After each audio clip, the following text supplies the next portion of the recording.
भगत सिंह, तुम ये क्या कर रहे हो? पिताजी, मैं अंग्रेजी हुकूमत के खिलाफ हिंदी बोल रहा हूँ। ये आज़ादी में हमारे काम आएंगे। शाबाश बेटा, तुम जैसे आवाज में हमारे देश को आजादी देने में मदद कर सकते हैं। पिताजी, ये गोरे अंग्रेज हम हिंदुस्तानियों पर इतना जुल्म क्यों करते हैं? हम हिंदुस्तानियों का इतना अपमान क्यों करते हैं? बेटा, क्योंकि हम उनके गुलाम हैं ना, इसलिए। पिताजी, गुलाम क्या होता है? गुलामी एक बहुत बुरी बीमारी है और जहाँ पर हमारे हाथ पैर ही नहीं बल्कि हमारा दिमाग भी बंधा हुआ होता है। और अंग्रेज हमारे देश में राज करते हैं ना, इसलिए सब कुछ उनके मन माफी की होता है।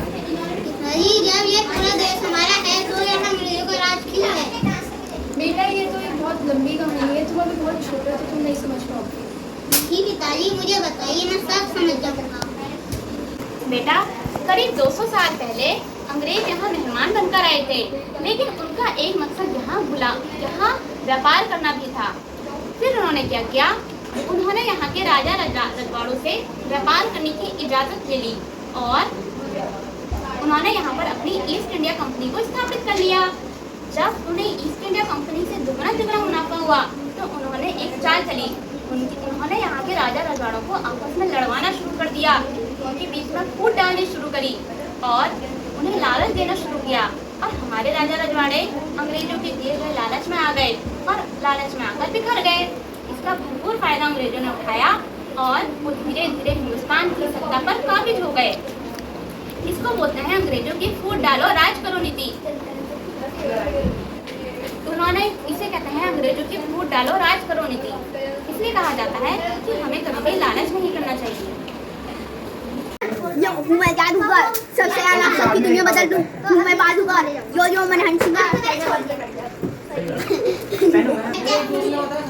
पागल है बेटा, बड़ा होकर अपने पिता की तरह देशभक्त बनेगा और भारत माता को इन अंग्रेजों से आजादी दिलाएगा। देखो तो कितना सोना बच्चा है, इसकी नैनक कितनी प्यारी है। विद्यावती होगी इस चमन भी बहार की नजर, वही तो होगी इस चमन भी बहार की नजर।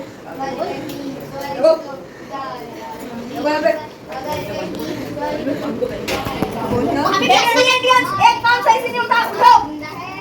नहीं कर सकता और तुम्हारी गुलामी तुम होने वाला, हमें अपने गुलाम बनाने वाले। ये सारा माल हमारा है, इसके असली मालिक हम हैं, ना कि तुम समझे। असली तेरे पे तुम बड़ी नहीं बल्कि पूरा हिंदुस्तान का हमारा राज है। राजा की तुम्हारे राजा ऊपर भी हमारा राज है। तुम्हारे राजा ने बेचा तुम्हारा हिंदुस्तान को और हमने खरीदा, समझे? चाहे बेचा हो चाहे खरीदा हो, देश का हमारा है। ना मैं तुम विदेशी गोल को छोड़ूंगा, ना उन काले गृह वालों को छोड़ूंगा, समझे? कौन देश कौन बड़ी मानते कासिम जब से बच्चों को बड़े ना लो असली मानव जाएंगे बैठ ठीक है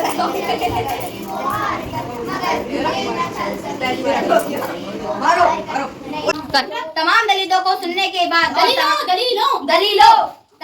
दलीलों को सुनने के बाद और तमाम सबूतों को मद्देनजर रखते हुए अदालत इस फैसले पर पहुंची है कि भगत सिंह राजगुरु तथा सुखदेव द्वारा जन सैडर की हत्या की गई है तथा भगत सिंह द्वारा असेंबली में बम फेंका गया है, जिसके लिए भगत सिंह राजगुरु तथा सुखदेव को अगली 24 मार्च फांसी की सजा मुकर्रर की जाती है। Court dispose.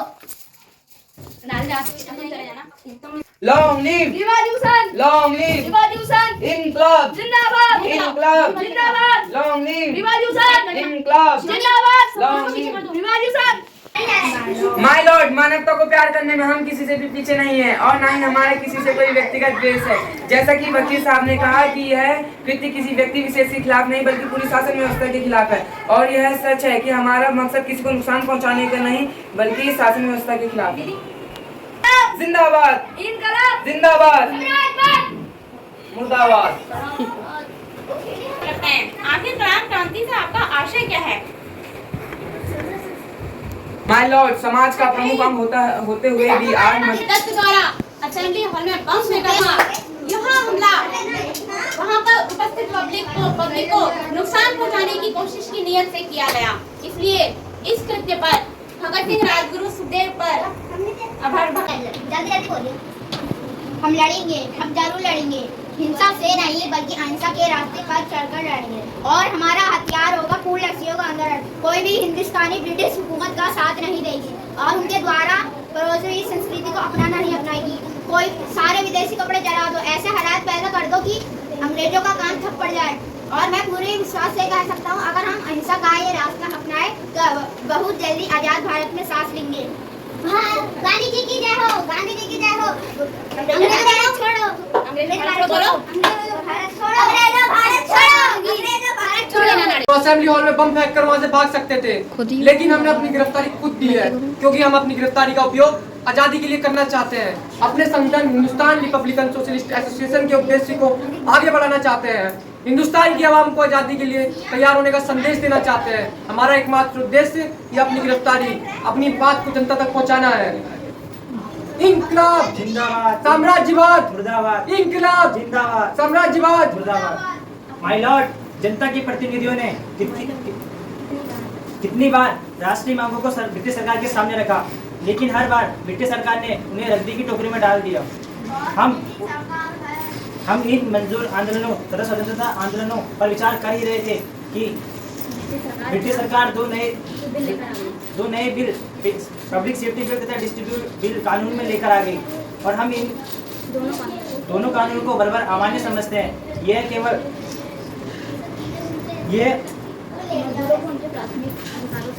ये आज़ादी के आंदोलनों को कुचलने की एक साजिश है और उनके मजदूरों को उनके प्राथमिक अधिकारों से वंचित रखने का एक हथियार मात्र है। इनकलाब जिंदाबाद, इनकलाब जिंदाबाद, साम्राज्यवाद मुर्दाबाद, साम्राज्यवाद। मुर्दाबाद।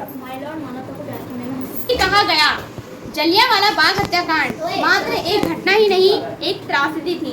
अंग्रेजों द्वारा किए गए इस घिनौने नरसंहार के बाद पूरा हिंदुस्तान क्रोध से भर गया। हिंदुस्तान की आवाम आंदोलित हो उठी और इस नरसंहार का बदला लेने के लिए और अपनी आज़ादी के लिए सड़कों पर उतर आई। उसी दौरान गांधी जी, जो कि अहिंसा तथा सत्य के पुजारी थे, उनके द्वारा हिंदुस्तान की जनता को आज़ादी तक पहुंचने का यह अहिंसात्मक रास्ता बताया गया, जिसका नाम था असहयोग आंदोलन। इस आंदोलन के तहत अंग्रेजी सरकार बिना मुकदमा चलाए किसी को भी गिरफ्तार कर सकती है और जेल में डाल सकती है। बिना वारंट के शिक्षक के आधार पर गिरफ्तार कर तुम्हें जेल में भी डाल सकती है और तुम्हारी तलाशी भी ले सकती है। ये हमारी आज़ादी के आंदोलन को कुचलने के लिए बनाई गई साजिश है। हम सभी सबक के माध्यम से रोलेट एक्ट का विरोध करते हैं। हम विरोध करते हैं।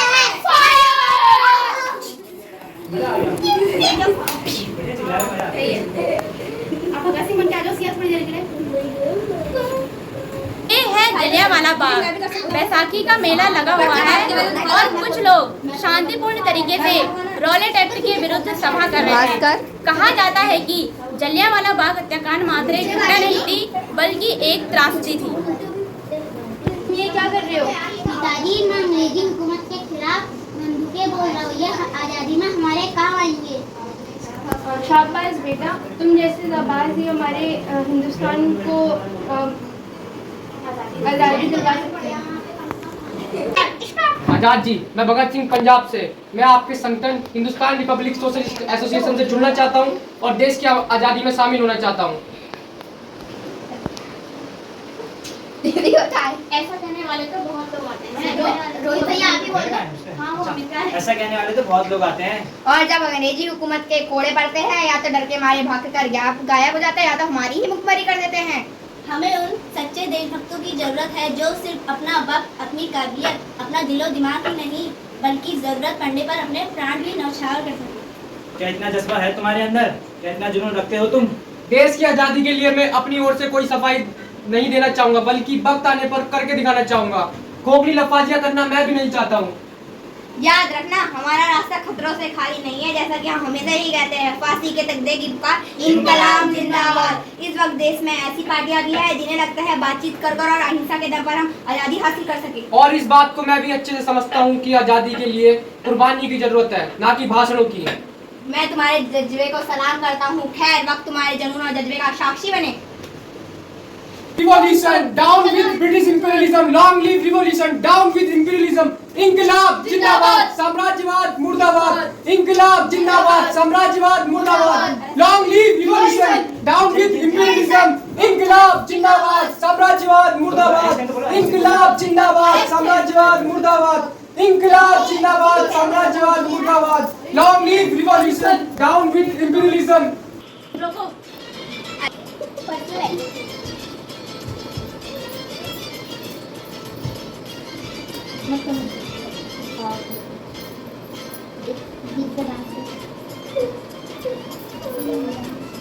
मत फटा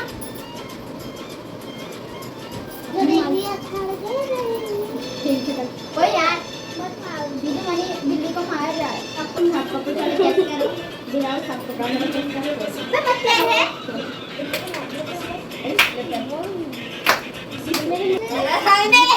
बंद कर दो